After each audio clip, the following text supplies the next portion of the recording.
Vous avez eu plusieurs relations, j'imagine, c'était comment avant, disons? Moi, j'ai pas eu très peu d'amoureux, et puis vous, dans la moi non plus, j'ai eu qu'un amoureux. C'est quoi le secret pour que ça dure? Il faut faire des concessions des deux côtés. Quand on s'est mariés, il m'a dit, on ne se disputera pas. S'il y a quelque chose qui va pas, on en parle calmement. Et moi, je suis pas grand-mère. Vous êtes grand-père. Bon, alors, on va aller boire notre thé. Eh bien, allons-y, allons boire notre thé. Si vous nous invitez à prendre un petit thé, avec grand plaisir. Eh ben, venez. C'est parti. Ah, bah, c'est bien, ça, dites donc. Bon, ben, allez, asseyez-vous. C'est pas grave, ça. Hein. Oui, c'est ça. Oui, c'est des imprévus. Imprévu. Bon, vous m'avez dit que vous vouliez du ice tea. Ouais, super, merci beaucoup. Allez, C'est comment merveilleux. parce que les petits, j'aime ça. Moi, vraiment, je me plais vraiment ici. Hein. C'est elle qui me fait ma soupe. Oh. C'est ça l'amitié, c'est se rendre des petits services. Et vous savez, à tout âge, il faut avoir des amis. Et on vieillit mieux quand on est avec des amis. Seulement, vous voyez, quand on vieillit, moi j'ai perdu toutes mes amies. Il n'y a plus que Raymond. Tout le monde est mort. J'ai plus de famille. Et moi, j'ai donc, plus de frères, j'enterre tout plus le monde personne. aussi, 94. Mon mari il est mort à 63 ans, lui il avait perdu personne. Il vaut mieux vieillir vieux quand même. Vous avez des petits conseils à nous donner, peut-être? Moi, je sais pas, parce que maintenant, j'en ai plus de conseils. Il faudrait qu'on m'en donne plutôt, moi. Parce que comme je commence à en avoir marre, elle en dit, mais non, vous êtes encore bien, vous allez pas dire ça. J'en ai un peu marre. C'est long, 94. Vous vous occupez, du coup, vous faites des sorties comme ça. Oui, bah, j'ai surtout Janine, que je viens voir. On va même au restaurant, toutes les deux. Tous les jours? Oh non, non, parce que moi, je suis au foyer et il y a un resto. Alors moi j'ai une passion dans ma vie, c'est la lecture. Vous savez, moi je suis une enfant de la guerre. Mon père a été fusillé pendant la guerre, à 33 ans. On se cachait dans un village d'Ardèche, un tout petit village qui n'avait pas d'école. Et alors maman, elle a acheté là un abécédaire, vous savez, elle m'a appris à lire. Et elle a réussi à acheter d'occasion les livres de la comtesse de Ségur. Et j'avais 7 ans, je dis toujours de ce jour-là, j'ai une passion pour la lecture qui n'a jamais arrêté. Même quand mes enfants étaient petits, parce que je faisais tout. Et puis quand ils faisaient la sieste, ben, je lisais. Quand on aime quelque chose, on trouve toujours le temps pour le faire. Alors, votre livre préféré que vous nous recommanderez? Je voudrais pas me faire passer pour une intellectuelle. Je l'ai lu 3 fois, c'est Guerre et paix de Tolstoï. En plus, en tant que méridionale, j'aime beaucoup Giono. Vous connaissez? Ah, vous connaissez pas Giono? Alors, si vous avez l'occasion, il y a Que ma joie demeure. Le grand troupeau, c'est la guerre de 14. Ah oui, j'adore le hussard sur le toit de Giono. Oh, c'est le plus beau. D'habitude, je fais des gâteaux, je ne l'ai pas fait aujourd'hui. En fait, j'en ai, moi. C'est incroyable. Tenez, prenez des galettes, ça doit être des galettes bretonnes. Oui, oui, Oh, c'est bon ça, c'est c'est gentil, du merci. normand. Vous devriez leur mettre des petits... Non, c'est bon, c'est bon. Non, attendez. Voilà, ça sera plus facile pour vous. C'est Voilà. gentil, merci.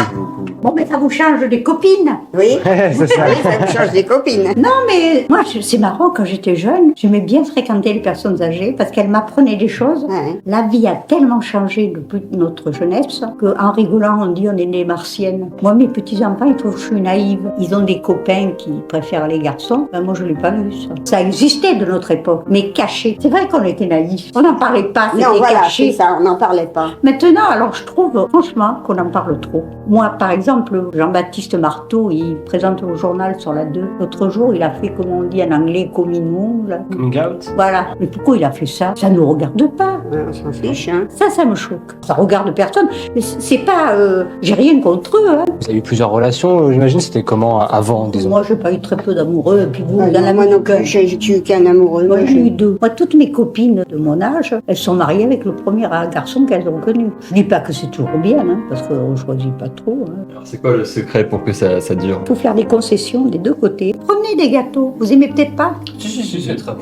Allez-y, allez-y. On est Faites comme timide. chez vous. On est timide. Vous parliez de concessions à faire dans un couple. Oui, alors par exemple, vous avez un homme, il faut qu'il dorme complètement dans le noir. Moi, mon mari était comme ça, alors que moi, je dormirais les volets ouverts. Et alors, je lui ai dit d'accord. Dans la chambre, c'était bien noir, mais moi, je couchais du côté de la porte et je la laissais un peu ouverte comme ça. C'est ça, c'est tout bête, c'est une concession. Ça n'a jamais éclaté entre vous? Vous n'avez jamais eu de grosses disputes? Écoutez, je vous jure, je me suis jamais disputée avec mon mari. Quand on s'est mariés, il m'a dit, on ne se disputera pas. S'il y a quelque chose qui va pas, on en parle calmement. Et vous, Raymond? C'est arrivé, il m'a dit on se dispute si tu veux et surtout ne me fais jamais la tête et reste pas sans me parler. Je sais pas si c'est un peu déplacé, je peux vous gêner ou quoi, mais je me demandais juste, est-ce que vous avez pensé à trouver quelqu'un d'autre après le décès Ah de non, votre mari? absolument pas. Moi, c'est pas un homme qui me manque, c'est mon mari. On vit très bien sans dormir, mon Dieu. Et puis vous, c'est pareil.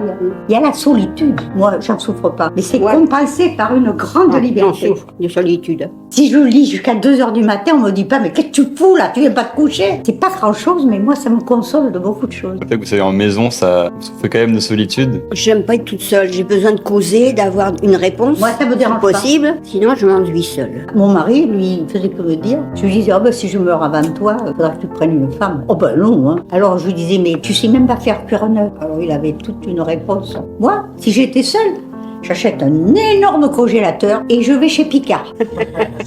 Là, il y a de l'entrée au dessert. Il est mort parce que c'était un dimanche, c'était au mois de septembre. Tout était fermé pour avoir un médecin. Je l'ai téléphoné. Les médecins venaient pas parce qu'il n'y en avait plus. Vous savez, Et maintenant, ils se déplacent plus, les médecins. On a Voilà. beaucoup de mal à en trouver un qui se déplace. Comment conserver la flamme de l'amour? malgré qu'ils vieillissent, tout ça, les met pareil. Je sais pas. Vous savez, l'amour évolue. Quand on se marie et qu'on est tout jeune, on est amoureux tout le temps, on se dit bisous, tout ça. Après, ça se transforme, mais c'est pas qu'on s'aime moins. Mais c'est pas la même C'est chose. différent. C'est différent. Alors, Les moi, j'ai gâteaux, cru, mais je ne crois plus. Vous avez cru. Moi, Ah j'ai ouais. jamais cru. Ma mère m'a envoyé au catéchisme, c'était la mode. Peut-être quand on vieillit, on se rapproche plus des religions. Vous avez Non, je suis dit pas ça? d'accord. Parce que moi, j'avais une mère croyante. Elle était gravement malade et le médecin était venu la voir le soir après ses visites. Et tout d'un coup, elle parle plus et elle a la tête qui tombe. Et il me dit, il se met à lui enlever la chemise de nuit et à lui faire un massage cardiaque. Où je comprenais pas trop. Ma mère est revenue à elle et elle a dit, les enfants, il faut pas avoir peur de mourir, on s'endort. Raymond, Non, je n'ai pas peur, non. Tous les matins, je dis, mince, je suis encore elle là. trouve qu'elle est trop vieille, elle est bien encore. Je trouve que je suis trop vieille, moi. Je devrais plus être là. vous avez encore des plaisirs quand même au Oui, quotidien. quand même, oui, voilà, mais Elle est vraiment, coquette, je trouve que elle c'est est trop coquette long. et gourmande. C'est trop long. Vous savez, il y a un tas de choses que vous avez réunies. À mon âge, je vais pas acheter ça. À mon âge, je vais pas faire ci. À mon âge, je vais pas faire ça. Moi, quand je parle de mon âge, je me dis qu'une mamie, elle doit être plus propre que les jeunes. Chez nous, dans le midi, on se douche beaucoup, comme il fait chaud. Et l'été, on n'avait pas de chaudière, nous. Alors, on avait une douche froide. Et l'hiver, vous connaissez les tubs? Ils connaissent pas les tubs. Ah oui, oui, C'est des tubs. grands bacs, comme ça, presque comme ma table, Des grandes. avec des rebords. Vous mettez là-dedans et vous mettez un grand seau avec de l'eau bouillante. Ça, c'est mon petit qui vaut 40. Voilà, le petit-fils de Jérémy est arrivé, il était évidemment très surpris de nous voir. On a encore discuté avec eux, on leur a fait des tours de magie, et ce fut la fin de cette heure de discussion autour d'un thé. N'hésitez pas à nous partager en commentaire tout ce que cette vidéo vous a fait ressentir dans votre cœur. C'était la boîte magique. Ciao.